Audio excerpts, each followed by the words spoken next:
Well, thank you for the kind words, G. I must appreciate it. It's been a great honor to serve as the ECA chair and be in front of you for all these years. It's a great time. We started with maybe 300-400 people, and then 5 and 6, and so it's something that I will truly miss, but I'll cherish forever. And I may not be up here anymore, but you never know. I might be out there. So I appreciate your words. And yes, Seth, your leadership has been stellar with ECA. And without you and ECA, we certainly wouldn't be here today. So thank you for your leadership, sir. With that, I'm honored to introduce Joel Bradburne.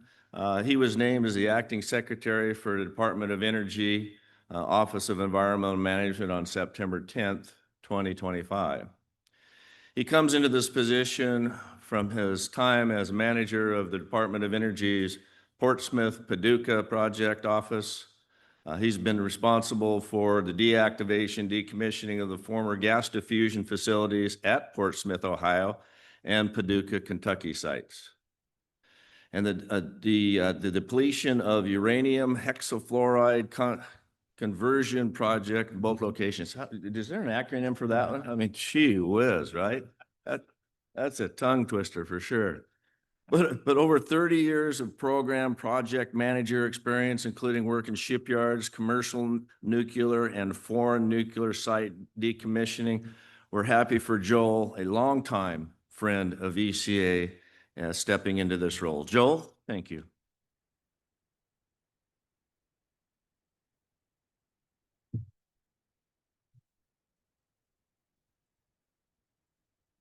Well, thank you, Mary Gerry. It's good to have you here in the other Washington this week. Yeah. You know, the National Cleanup Workshop's about bringing people together, and I've been honored to participate, I think, pretty much every year. It's great to see so many friendly faces in the audience. I would say keep the heckling down. You know who you are. But I would like to thank all of you, the cleanup community, for the warm welcome in my new role at EM headquarters. It's not the first leadership transition for EM. It won't be the last as we await the confirmation of Tim Walsh. But I can tell you during the transition, we remain committed to the progress that defines us across all the priorities, all the sites in EM. And I can tell you that the commitment's foundational to our mission and served us well for many, many years. While I'm new to the position, I'm not new to EM, spent probably more than I like to think about in decades, and many of that as a contractor. From Fernald to El area and Savannah River, Portsmouth and Paducah, I've experienced both the challenge and the celebrations that we all see as part of EM. I recognize the importance of your positive contributions to the EM success story. Coming from the field, I know what it's like to run a site and to live in the neighborhood. Most recently, I've had the privilege of leading a phenomenal Portsmouth and Paducah team. I've been fortunate to develop relationships with both sites, the workforce, the regulators, and the great people of Ohio and Kentucky. I've got a special appreciation for the value our communities bring to the table, and I understand the unique assets and capabilities at all our sites. Together, we've torn down buildings, built up opportunities, transferred land to the community, streamlined decision-making, and now we're unleashing new nuclear and building a strong future. I may be biased, but I think we have a great panel lineup tomorrow to share the latest on these initiatives. I know the power that's in an all-in cleanup and nuclear-ready community. DOE had the opportunity to see that power in action earlier this month with the Paducah DC Chamber fly-in. You know, there are countless examples, the Hanford community, Carlsbad community, Yakima Nation, to name just a couple. I welcome the opportunity that sits at our doorstep to be part of a golden era of American energy dominance, some of which are eloquently outlined in the ECA's article that just Seth pitched up. I encourage you to read that. I do appreciate ECA's desire to bring our EM communities together to support this new age of energy. It's a partnership that we all must have and all must maintain. EM sites played a pivotal role in our national defense for decades, helping us to win World War II, win the Cold War, and maintain peace. From producing plutonium at Hanford to enriching uranium at Oak Ridge to putting it all together in Los Alamos, these efforts marked the start of the Manhattan Project. By tapping into the American spirit, our nation did what it needed to do, got it done, and we changed the course of history. Today, EM leverages the best of American industry to run the largest environmental cleanup program in the world. You'll get a chance to hear about that, some of our recent cleanup progress on the next panel, led by EM Chief of Staff, Alicia Stetton, who I will tell you knocks it out of the park, and later from our panel of field managers. As we address the legacy of the past, we have some incredible opportunities to be part of what Energy Secretary Wright has dubbed the Manhattan Project 2.0. With a bias toward action, Secretary Wright is empowering each of us, EM, industry, and communities alike, to be part of this strong vision for the future. You know, it's a vision that's all about accelerating the next Manhattan Project, and that's winning the global AI race, as well as ushering in a new nuclear renaissance to fuel it. As we advance cleanup, we're transforming liabilities and opportunities to unleash American energy, lead the world in innovation, and fuel the AI race and support our communities. We've seen it all at Oak Ridge. It's the first Manhattan Project site to close its nuclear life cycle and open up a new era of advanced nuclear in Tennessee. Eric Olds and his team have torn down old contaminated buildings and creating space to build up new nuclear. They partnered with private industry to provide materials for nuclear batteries. They've increased the supply of rare isotopes for cancer research through partnership with private industry, and they're not done yet. But I'll let you listen to them and they can fill you in during their late morning panel. In Ohio, 2 advanced reactors are in the works on land we transferred back to the community of Portsmouth. And with teardown of the second of 3 uranium enrichment process buildings at Portsmouth, we're not done there yet either. It starts with people like you who are committed to cleaning up the past with an eye on the future. It's a common sense theme that you've heard and you will hear throughout the week. EM's leveraging our unique assets to realize the vision as we rebuild a domestic supply chain and lead the world towards a future fueled by American nuclear energy. We're harnessing the potential of land, facilities, and materials we no longer need across EM. We're partnering with the best of American industry, many of whom are here in the audience today. And with the support of people like you, we're turning to what is considered environmental challenges, and we're turning that into our critical national assets of the future.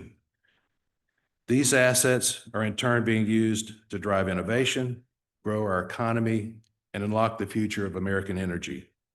The Trump administration's commitment to American energy dominance and a strong nuclear industrial base provides a clear vision for our future.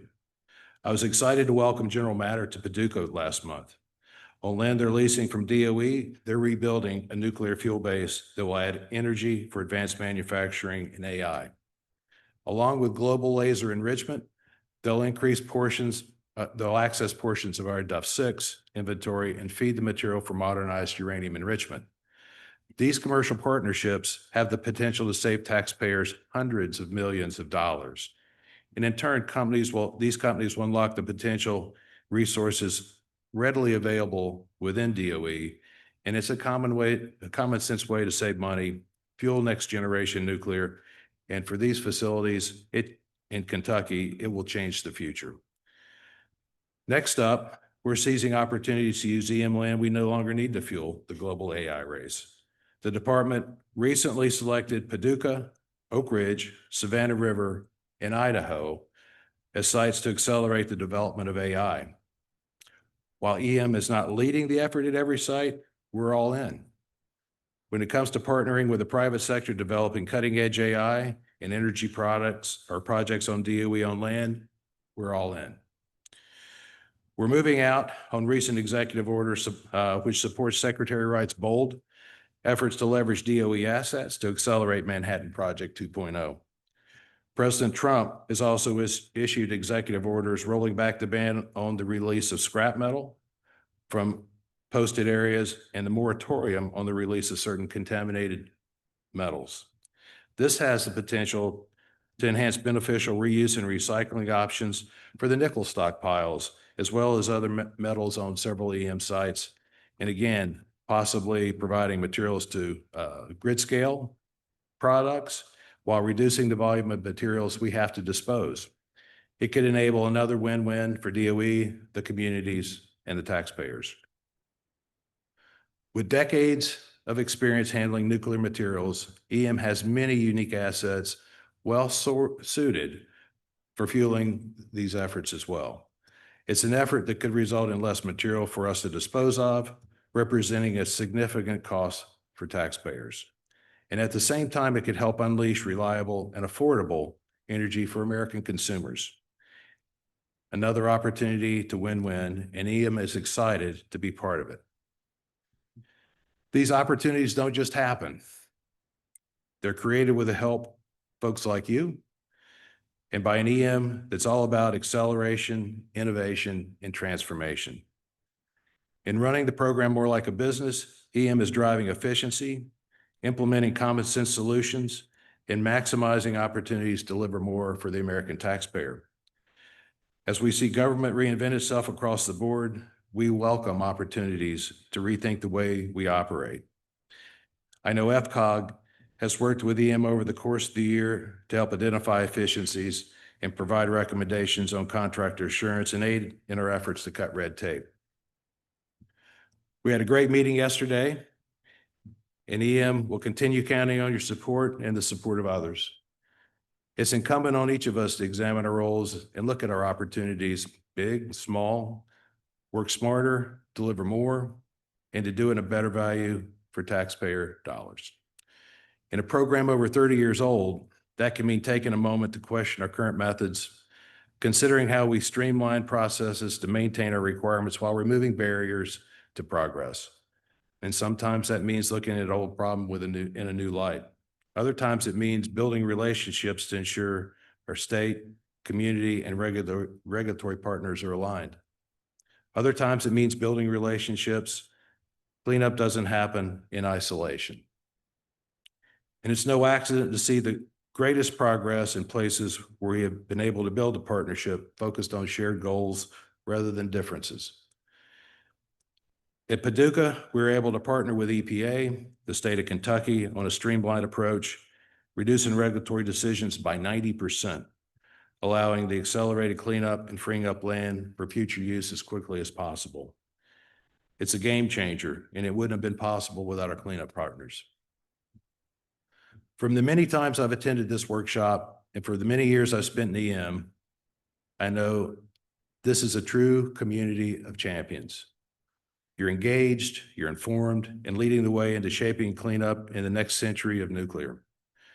That speaks to the shared cleanup mission, the shared sense of community, and the shared vision for the future embodied by all of us in this room. Throughout this week, I look forward to learning more about your vision for the future, the next opportunities on the horizon, and how EM can support you. As we look ahead, we have every reason to be excited about Manhattan Project 2.0. As we advance cleanup and seize opportunities to transform nuclear waste remediation to nuclear renaissance, whether it's leveraging our skilled workforce, driving innovation at EM Savannah River National Lab, delivering on cleanup, repurposing land to power the AI race, there's just so much potential. As we look to harness this potential, I would like to thank ECA and FCOG for organizing this week. I look forward to the panels and the opportunity to listen. And to all of you out there in the audience, I would like to say thank you and remind you that we're not done yet. Thank you.